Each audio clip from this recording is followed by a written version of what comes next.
Students, today I will tell you the derivation of obtaining the refraction of the incident ray at the concave spherical surface.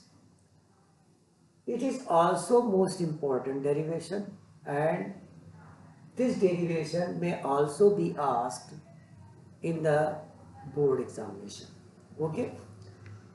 Now, I will tell you how to derivate the formula of reflection of the incident ray at concave spherical surface, and you will pay much attention towards me and towards this board. Okay. देखिए ये concave spherical surface है. This is concave spherical surface. P is the pole of the curvature, concave curvature, and outside this spherical surface the refractive index of the medium is n1 and refractive index of the material of the concave spherical surface is n2. Here refractive index n1 is less than refractive index n2 of the material of the concave spherical surface. Okay, ये समझ गए होंगे आप अच्छी तरीके से. And O be the point object and OA is the incident ray and CAN is the normal because C is center of curvature. देखिए centre of curvature से अगर इसके कर्व पार्ट जो कॉनकेव कर्व पार्ट है, curved part, अगर इस curve part पर centre of curvature से हम कोई भी लाइन ड्रॉ करते हैं वो नॉर्मल को बिहेव करेगी. ये बिल्कुल फैक्ट है. तो CAN is normal and OA is the incident ray and after refraction it will go, it will move towards this direction. We can say OP, then AP direction after refraction. So this is AP is the refracted ray.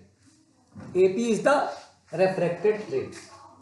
Okay, and now moving this ray back side, it will meet on the eye point on the principal axis. Okay, and also when incident ray move along OP direction, then it will move after refraction without deviation forward, and when will both the reflected ray AP and this reflected ray move back side, then both the reflected ray intersect at the point I, because two reflected ray intersect at the at the point, then that point is the virtual image of the point object O. Okay, तो आप समझ गए होंगे. Now by Snell's law हम देखते हैं. आई क्या है? आई है, देखिए ये इंसिडेंट है OA और नॉर्मल के बीच का एंगल आई है. आर क्या है? आर एंगल ऑफ, आर क्या है? Angle of refraction. Angle of क्या है? Refraction. That is this angle of refraction. So by vertical opposite angle, if it is R, then it is also R. Yani IAC will also be equal to the angle of refraction R. Okay. We have drawn an altitude AM on the perpendicular altitude on the principal axis. ये तो आपका figure के बारे में आपको जानकारी मिल गई. ठीक, और इसका रिफ्रैक्टिव इंडेक्स जो है मटेरियल का N2, ये तो बता ही चुके हैं हम ऑलरेडी आपको कि ग्रेटर है आउटसाइड के रिफ्रैक्टिव इंडेक्स से। तो स्नेल्स लॉ क्या कहलाता है? By Snell's law N2 upon N1 is equal to sine I upon sine R। देखिए, अगर रे जहां से मूव कर रही है, जिस मटेरियल से या जिस मीडियम से मूव कर रही है दूसरे मीडियम में, तो रिफ्रैक्टिव इंडेक्स क्या कैसे लिखेंगे हम? यानी सेकंड मीडियम का refractive index with respect to first medium क्या होगा? N2 अपॉन N1, यानी बाद वाले का रिफ्रैक्टिव इंडेक्स ऊपर रखेंगे न्यूमरेटर में, और जो जहां से इंटर कर रही है वो रिफ्रैक्टिव इंडेक्स जो है डिनोमिनेटर में रखा जाएगा। तो N2 upon N1 is equal to sin I upon sin R. Since I and R are very small, I and R are very small and in radian, so in the place of sin I and in the place of sin R, we can write I and R. I and R. So N2 upon N1 is equal to I upon R by cross multiplication. N2R is equal to N1I. This is the first equation. अब आप देखिए, जिसको हमने क्या alpha beta gamma हमने consider किया हुआ है। Since alpha beta gamma are very small and also its aperture is very small, therefore alpha can be written tan alpha, that is H upon OM, perpendicular upon base, perpendicular। देखिए आप triangle कौन से लिया है यहाँ पर? AOM, यानी AMO triangle में क्या है? tan alpha is equal to H upon OM, और OM will be equal to OP because aperture is small and OP is the distance of object from the pole of the concave curvature. तो H upon minus U. By the sign convention of coordinate geometry, the sign of the U will be negative. Negative हमने बताया था कि जितने भी सामने की distance होती है वो सब निगेटिव होती है, और उसके बैक साइड की क्या होती है? सब पॉजिटिव होती है।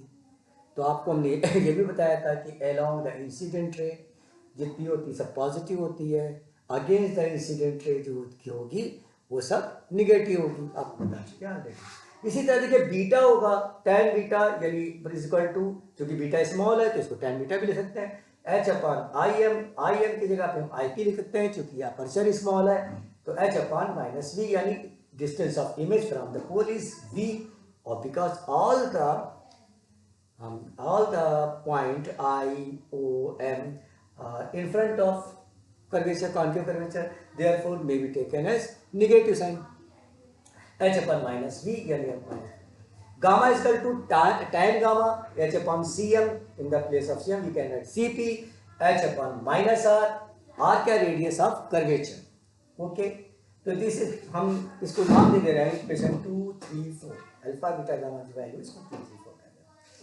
अब हम यहाँ पे देखिए, also in triangle AOC external angle gamma, हम जानते हैं किसी भी ट्राइंगल में एक्सटर्नल एंगल जो होता है वो इंटरनल अपोजिट सम के इक्वल होता है, यानी इंटरनल अपोजिट एंगल के सम के इक्वल होता है। तो यानी ये गामा है तो इसके इंटरनल एक अल्फा बन रहा है, ये आई है तो गामा में भी equal to alpha plus I. ठीक, तो गामा यानी gamma is equal to alpha plus I. Now alpha is transferred to the other side, therefore I will be gamma minus alpha. Okay, in triangle AIC देखिए, gamma is equal to beta plus R, gamma is equal to beta plus R, यानी gamma external angle है तो internal opposite सम के बराबर होगा, तो beta plus alpha are हो गया। ये आर क्या है? गामा माइनस बीटा, तो आई आर की वैल्यू हम सब्स्टिट्यूट करते हैं इक्वेशन फर्स्ट में, तो N1 in the place of I we can write gamma minus alpha, in the place of R we can write gamma minus beta. Now we also put the value of alpha, beta, gamma. Now after putting the gamma, alpha and gamma, beta, we shall get this equation, and also we take H as common from this bracket and H will be taken as common from this bracket.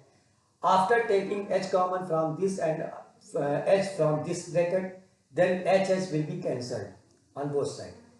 It will remain this equation minus n1r, यानी n1 को हम bracket के अंदर ले जाएंगे, यहाँ भी n1 का मल्टीप्लाई होगा, यहाँ भी होगा, तो n माइनस n1 अपान r प्लस n1 अपान u, यहाँ पे देखिए माइनस n2 अपान r प्लस n2 अपान v।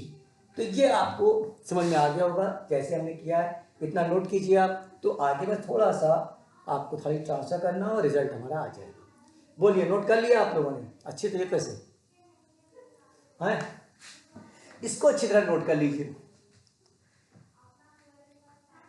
नोट कर लिया? रफ कर रहे हैं, ठीक, रफ इधर का रफ कर लेते हैं।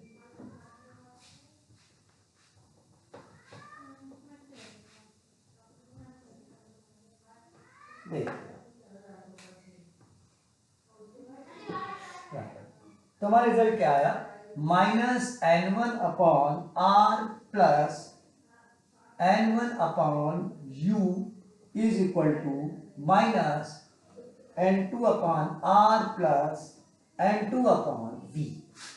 Okay, now n1 is transferred to the this side and n2r is transferred to this side, ठीक। तो what will we get? Plus n2 upon r minus n1 upon r, इधर क्या होगा? n2 upon v minus n1 upon u। देखिए result बहुत बढ़िया आ रहा है आपका, ठीक। अब हम क्या करेंगे, बोथ साइड को n1 से डिवाइड कर देते हैं, तो क्या आ जाएगा भाई? n2 अपॉन n1 माइनस, अब इसको डिवाइड करेंगे तो यहाँ 1 आएगा और ये कॉमन एक तरह से ये दोनों में डिनोमिनेटर सेम है, तो इसको लिख देंगे n2 upon n1 minus n1 upon n1 means 1 upon r is equal to n2 upon n1 v minus n1 upon n1 is equal to 1 upon u। यानी बोथ साइड को हमने डिवाइड कर दिया है n1 से। If n2 upon n1 is equal to n, if n2 upon n1 is equal to n, then n minus 1 upon r is equal to n upon v minus 1 upon u। ये आपका result आ गया। बोलिए, समझ में आया? Okay, तो आपने follow किया मेरे पॉइंट को, तो समझ में आ गया होगा अच्छी तरीके से। अब चाहे तो देखिए, अगर होल टर्म्स आपको अगर हम रिवर्स कर दो उस साइड में, लेफ्ट साइड में, और इस पूरे टर्म को इधर ले आए तो साइन चेंज नहीं होता। समझ में आई बात? यानी सभी पूरे पोर्शन ही को इस तरफ लिख दें और इस पोर्शन को इधर लिख दें, कोई बात नहीं। तो हमारा रिजल्ट क्या आ जाएगा भाई? n upon v minus 1 upon u is equal to n minus 1 upon r। We shall get this result. This is the formula of refraction of the incident ray at concave spherical surface. I expect you have understood properly, and I'll try my best. I have tried my best to get you understood properly. Okay, and I expect that I have been successful in getting you understood how to derivate the formula of refraction of incident ray at concave spherical surface। अब देखिए, अगर आपको समझ में आ गया हो तो आप कमेंट में ज़रूर लिखिएगा। हमने बार बार कहा है, पिछले वीडियो में भी कहा था कि आप कमेंट में हमको लिखिए आपको समझ में आ रहा है, और हमको कुछ आप सजेशन भी दीजिए। अगर मान लिया आपको लग रहा है कि अगर नहीं आ रहा है तो सर ऐसा बताइए, तो हम आपको वैसे भी बता के देंगे, मतलब और भी कोशिश करेंगे कि ईजी और करें। वैसे तो हमने पूरी कोशिश की है, लेकिन आप हमें कमेंट में बताइए। अगर समझ में आ गया हो तो हमें बताइए, तो हम आपको बताते रहेंगे और इम्पोर्टेंट डेरिवेशन आपके लाते रहेंगे, क्या ताकि बोर्ड में आप अच्छे मार्क्स गेन कर सकते हैं। तो भाई इसीलिए तो हम आपको ये वीडियो हम ला रहे हैं कि यानी if you pay much attention towards my video, then I am saying with over confidence that you must secure very good marks in the board examination. Okay, तो आप ये समझ लीजिए कि आपको, ठीक है, चलिए समझ में आ गया होगा। अगर नए स्टूडेंट हैं देख रहे मेरा वीडियो तो सब्सक्राइब कीजिए और लाइक जरूर कीजिएगा। ओके।